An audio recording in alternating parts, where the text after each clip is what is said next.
أما بعد فقد قال الله تعالى في كلامه المجيد أعوذ بالله من الشيطان الرجيم بسم الله الرحمن الرحيم هو الذي أرسل رسوله بالهدى ودين الحق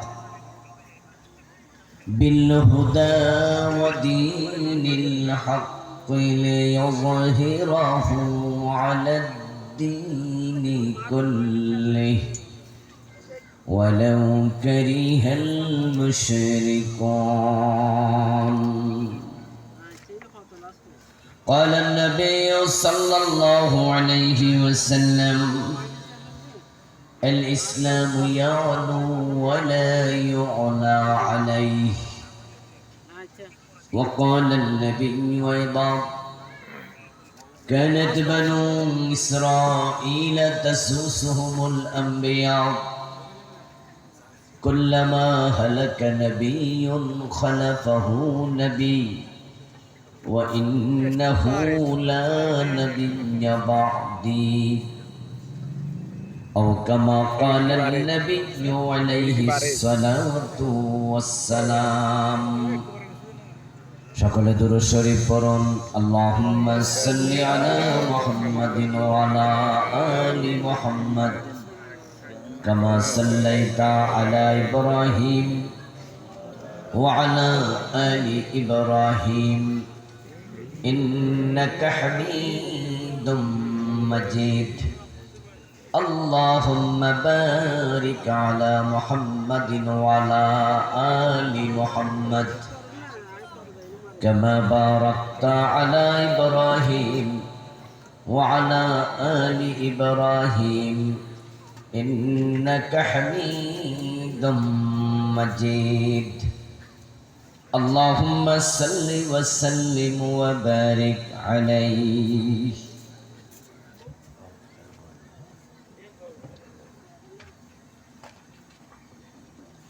নাজিরপাড়া এলাকাবাসীর উদ্যোগে আয়োজিত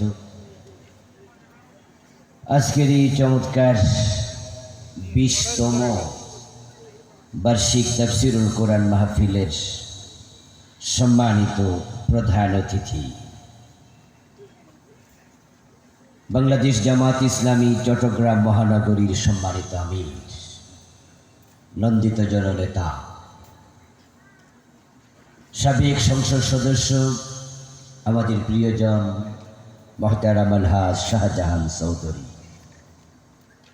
হাফেজাহুল্লাহ, আজকের মাহফিলের সম্মানিত আলোচক যিনি আমার আগে ঈশার পর থেকে অত্যন্ত চমৎকার আলোচনা উপস্থাপন করেছেন নন্দিত মুফাসসিরে কোরআন মোহতারাম মাওলানা মোল্লা নাজিমউদ্দিন হাফেজাহুল্লাহ, মোহতারাম হাফেজ কারি ইমরানুল হক শামীম সাহেব, মৌলানা মাহমুদুল ইসলাম সাহেব সহ অন্যান্য সম্মানিত আলোচকবৃন্দ। আমার পূর্বে সংক্ষেপে কয়েক মিনিট অত্যন্ত চমৎকার উজ্জীবিত আলোচনা উপস্থাপন করেছেন শহীদি কাফেলা বাংলাদেশ ইসলামী ছাত্র শিবিরের চট্টগ্রাম মহানগরীর সম্মানিত সভাপতি। ওনার মুখ থেকে আলোচনা শুনে আমরা বুঝতে পারছি যে তরুণ সমাজ একটি নতুন বাংলাদেশ দেখতে চায়। অগাস্ট বিপ্লবের মাধ্যমে এদেশের তরুণদের প্রতি আমাদের আস্থা আগের চেয়ে অনেক বৃদ্ধি পেয়েছে। এদেশের বৃদ্ধরা, এই দেশের প্রবীণরা, অভিজ্ঞরা, প্রাজ্ঞরা, বিজ্ঞরা যা পারেননি তরুণরা সেটা পেরে আমাদের দেখিয়ে দিয়েছে। আমরা এক সম্ভাবনার বাংলাদেশ দেখতে পাচ্ছি। তরুণরা যদি এভাবে জেগে থাকে তাহলে ফ্যাসিস্টরা আর পুনর্বাসিত হতে পারবে না। উপস্থিত বীর চট্টলার সম্মানিত তাওহীদি জনতা, পর্দার অন্তরালের সতী সাধবী, সম্মানিতা মা ও বোনেরা, প্রিয় দিনী ভাইয়েরা, আপনারা কেমন আছেন? মাশাআল্লাহ। আল্লাহ আমাদের ভালো রাখুন, সুস্থ রাখুন, যতদিন বাঁচিয়ে রাখবেন সকলকে ঈমানের সাথে রাখুন, বলুন আমিন। আমি আপনাদের সম্মুখে পবিত্র কোরআন মাজিদ থেকে সূরাতুস সফের 9 নম্বর আয়াতে কারিমা তেলাওয়াত করেছি। নবীজি সাল্লাল্লাহু আলাইহি ওয়াসাল্লামের পবিত্র মুখনসৃত ছোট ছোট দুখানা হাদিসে নববী পাঠ করেছি। আল্লাহ তাআলা তৌফিক দান করলে এখান থেকে কিছু কথা বলবো ইনশাআল্লাহ। সূরাতুস সফের 9 নম্বর আয়াতে কারিমার প্রতিপাদ্য আলোচ্য বিষয় হলো নবীজির জীবনের লক্ষ্য কি ছিল। রাসূলুল্লাহ সাল্লাল্লাহু আলাইহি ওয়াসাল্লামকে আল্লাহ তাআলা এই পৃথিবীতে কেন পাঠিয়েছেন? আল্লাহ তাআলা কুরআন মাজিদের 3টি সূরাতে সে প্রসঙ্গে আলোকপাত করেছেন। সূরাতুস সফ আয়াত নাম্বার 9, সূরাতুল ফাতহ আয়াত নাম্বার 28, সূরাতুত তাওবা আয়াত নাম্বার 33। নবীজি পৃথিবীতে কেন এসেছিলেন? তার জীবনের একমাত্র আবশ্যকীয় করণীয় লক্ষ্য, ভীষণ টার্গেট কি? রাসূলুল্লাহর জীবন উদ্দেশ্য কি? এই বিষয়টা সম্পর্কে উম্মতের স্বচ্ছ ধারণা থাকতেই হবে, কারণ নবীকে অনুসরণ করা উম্মতের জন্য ফরজ। নবীকে মেনে চলতেই হবে। আমি আপনাদের সাথে কিছু কথা বলবো, যে কথাগুলোর উত্তর আপনাদের দিলে আলোচনা জমবে, সেগুলোর উত্তরও আশা করব। রাসূলকে যেহেতু মেনে চলা ফরজ, বলুন তো মানা আগে না জানা আগে? জানা আগে। আগে জানতে হবে, তারপরে মানতে হবে। তো রাসূল দুনিয়া কেন এসেছেন সেটা না জানলে আপনি মানবেন না। উম্মতের কথা, কর্ম সম্পূর্ণটা রাসূলুল্লাহর সাথে মিলতে হবে। রাসূল যা বলেছেন উম্মত তাই বলবে, রাসূল যা করেছেন উম্মত তাই করবে। ভিডিওটা ফাইতো না রাসূলুল্লাহ সাল্লাল্লাহু আলাইহি ওয়াসাল্লামের জীবনের লক্ষ্য যেটা, উম্মত নিজের জীবনের লক্ষ্য সেটাই বানাবে, কারণ তিনি আমাদের একমাত্র আদর্শ, আইডল, মডেল, আইকন, ওসওয়া, কুদওয়া, নামুজাজ। তিনি লিডার। আল্লাহ তাআলা রাসূলকে সামনে রেখে উম্মতে মুহাম্মাদীকে লক্ষ্য করে বললেন, লাকাদ কানা লাকুম ফি রাসূলিল্লাহি উসওয়াতুন হাসানাহ। ও উম্মতে মুহাম্মাদী, আমি তোমাদের জন্য রাসূলুল্লাহর জীবনে আদর্শ রেখেছি, উত্তম আদর্শ। নবীজি সাল্লাল্লাহু আলাইহি ওয়াসাল্লামকে অনুসরণ করে জীবন চালানো, এটা উম্মতের জন্য আবশ্যক, ম্যান্ডেটরি। যদি কোনো ব্যক্তি রাসূলকে অনুসরণ করতে রাজি না হয়, সে উম্মত দাবি করার কোনো অধিকার নাই। এখন রাসূলকে অনুসরণ করতে হবে জীবনের বটম থেকে টপ, সব জায়গায় তার মতো বলতে হবে, তার মতো চলতে হবে, তার মতো করতে হবে। উনার জীবনের লক্ষ্য উম্মত নিজের জীবনের লক্ষ্য বানাবে। নবীজি সাল্লাল্লাহু আলাইহি ওয়াসাল্লামকে অনুসরণ করে ভাবে জীবন সাজানো উম্মতের জান্নাত পাওয়ার জন্য শর্ত। আল্লাহ তাআলা বলেন, কুল ইন কুনতুম তুহিব্বুনাল্লাহা ফাত্তাবিউনি ইউহিব্বুকুমুল্লাহ। হে প্রিয় নবী, আপনি বলে দিন, তোমরা যদি আল্লাহকে ভালোবাসতে চাও, আল্লাহর ভালোবাসা পেতে চাও, আমাকে অনুসরণ করো। রাসূলুল্লাহকে অনুসরণ করার জন্য কোরআনে আল্লাহ অর্ডার করেছে। রাসূল যেন এই মেসেজটা আমাদের দেয়, কুল আপনি বলে দেন। অন্য আয়াতে আল্লাহ তাআলা এবার বলছেন, মান ইউতিউর রাসূলা ফাকাদ আতা আল্লাহ। যে ব্যক্তি আমার রাসূল মুহাম্মদকে অনুসরণ করবে, সে স্বয়ং আল্লাহকে অনুসরণ করলো। সুবহানাল্লাহ। আল্লাহ বলতেছে যে আমার নবীকে মানলো, সে আমি আল্লাহকেই মানলো। সুবহানাল্লাহ। তিনি এত চমৎকার আদর্শ যে উনাকে মানা মানে আল্লাহকেই মানা। যে ব্যক্তি রাসূলুল্লাহকে মানবে, অনুসরণ করবে, উনার মতো করে জীবন সাজাবে, রাসূল বলছেন সে জান্নাতে আমার সাথে যাবে। মান আহাব্বা সুন্নতি ফাকাদ আহাব্বানি ওয়া মান আহাব্বানি কানা মাই ফিল জান্নাহ। নবীজি বলেন যে আমার সুন্নাহকে ভালোবাসবে, সে আমি নবীকেই ভালোবাসলো।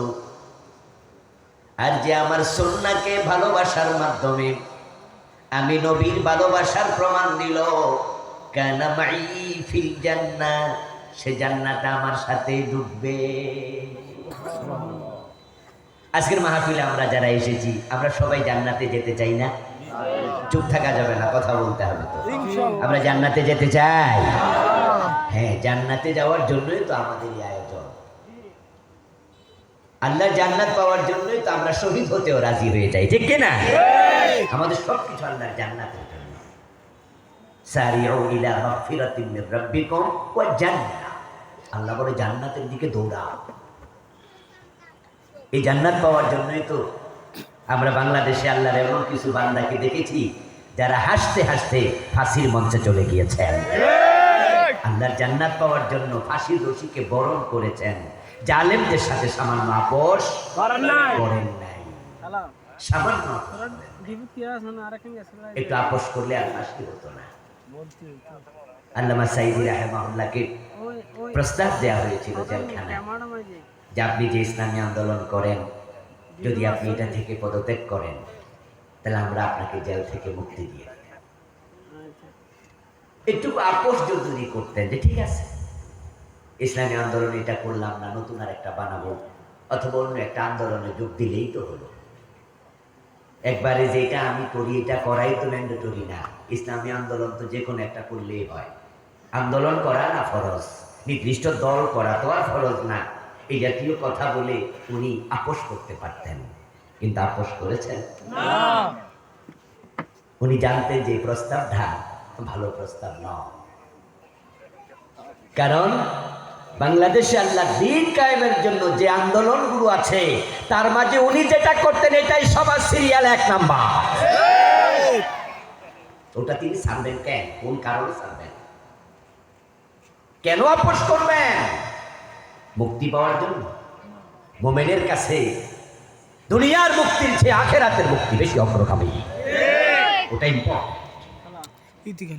উনি বলছেন কোয়াইট ইম্পসিবল। আরে দেখি ভিডিও হইতেন না। পরবর্তীতে উনার ছেলে শামীম সাইদি ভাইকে প্রস্তাব দেওয়া হয়েছে এবং ডিবির হেডকোয়ার্টার, মিন্টো রোডের হেডকোয়ার্টার ওনাকে আনা হয়েছিল। শামীম সাইদি ভাই আমাকে বলেছেন, আমি জিজ্ঞাসা করেছিলাম ওনাকে যে বিভিন্ন জন থেকে শুনিয়ে জাতীয় প্রস্তাব আল্লামাকে দেয়া হয়েছিল কতটুকু সত্য। কারণ কান কথা শুনে শুনে বলা ঠিক নয়, এই জন্য আমি এই প্রশ্ন করেছিলাম। শামীম সাইদি ভাই বলছেন যে হ্যাঁ, যা শুনেছেন তা সত্য, যে ডিবির মিন্টু রোড আমাকে ডেকে নিয়েছিল, ডেকে নিয়ে বলেছে আপনার বাবার কাছে প্রস্তাব দিয়েছিলাম, উনি তো শোনে না, আপনি তো আপনার বাবাকে বুঝান। ওই দিন হুজুরকেও ডিবির মিন্টু রোডে এনেছে। আমি বললাম আপনি কি বললেন? শামীম সাইদি ভাই বললেন যে আমি বলছি আব্বুকে এই কথা বলার মতো সাহস আমার নাই, আপনাদেরটা আপনারা বলেন। আমার প্রিয় ভাইয়েরা, যে জান্নাত পাওয়ার জন্য আমাদের প্রিয় নেতারা আল্লাহর সন্তুষ্টির জন্য হাসতে হাসতে ফাঁসির রশি বরণ করলেন, সামান্য আপোষ করলেন না। তাদের আদর্শ রাসূলুল্লাহর জীবন, তারা অনুকরণ করেছেন রাসূলের সাহাবীদেরকে। হাসতে হাসতে শহীদ হওয়ার জন্য যুদ্ধের মাঠে ঝাঁপিয়ে পড়েছেন এমন সাহাবী আছে না নাই? হাদিসে পাওয়া যায় যুদ্ধের মাঠে কোন এক বিরতিতে রাসূলুল্লাহ সাল্লাল্লাহু আলাইহি ওয়াসাল্লাম সাহাবায়ে কেরামকে শাহাদাতের মর্যাদা নিয়ে কথা বলছিলেন, যুদ্ধের ফজিলত নিয়ে আলোচনা শোনাচ্ছিলেন। তখন দাঁড়িয়ে দাঁড়িয়ে একজন সাহাবী খেজুর খাচ্ছিলেন। তখন তিনি প্রিয় নবীজিকে প্রশ্ন করলেন, ইয়া রাসূলুল্লাহ, আপনি যে জিহাদের ফজিলত বলছেন, শাহাদাতের মর্তবা ফজিলত বলছেন, যদি আমি শহীদ হই আল্লাহর কাছে আমি কি পুরস্কার পাবো?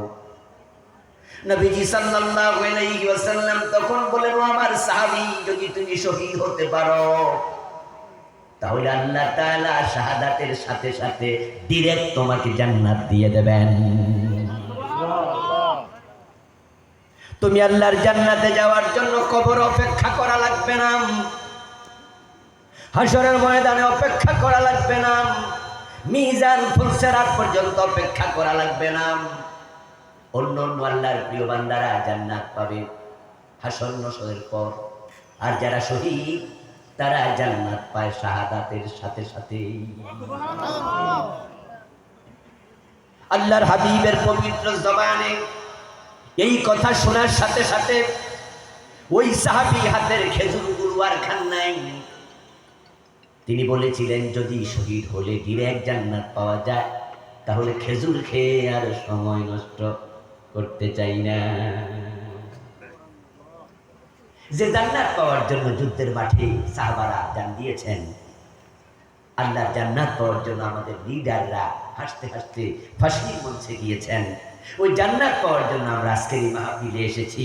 আমরা সবাই জান্নাত পেতে চাই, কিন্তু রাসূলকে অনুসরণ না করলে কি জান্নাত পাওয়া যায়? না। বললে পাওয়া যাবে না, চাইলে পাওয়া যাবে না। আপনাকে এই প্রিয় নবীজিকে অনুসরণ করতেই হবে। قال رسول الله صلى الله عليه وسلم كل أمتي يدخلون الجنة إلا من أبى قيل من أبى يا رسول الله قال من أطاعني دخل الجنة ومن عصاني فقد أبى নবীজি সাল্লাল্লাহু আলাইহি ওয়াসাল্লাম বলেন, আমার সবগুলা উম্মত জান্নাতে যাবে, তবে অস্বীকারী উম্মত জান্নাতে যাবে না। প্রশ্ন করা হলো, ইয়া রাসূলুল্লাহ, অস্বীকারী উম্মত আবার কে? নবীজি তখন ব্যাখ্যা করেন, জবাব দেন, মান আতানি দাখালাল জান্নাহ, যে আমাকে অনুসরণ করে সে জান্নাত পাবে। ওয়া মান আসানি ফাকাদ আবা, আর যে আমাকে অনুসরণ করতে রাজি নয়, সে অস্বীকারী, সে জান্নাত পাবে না।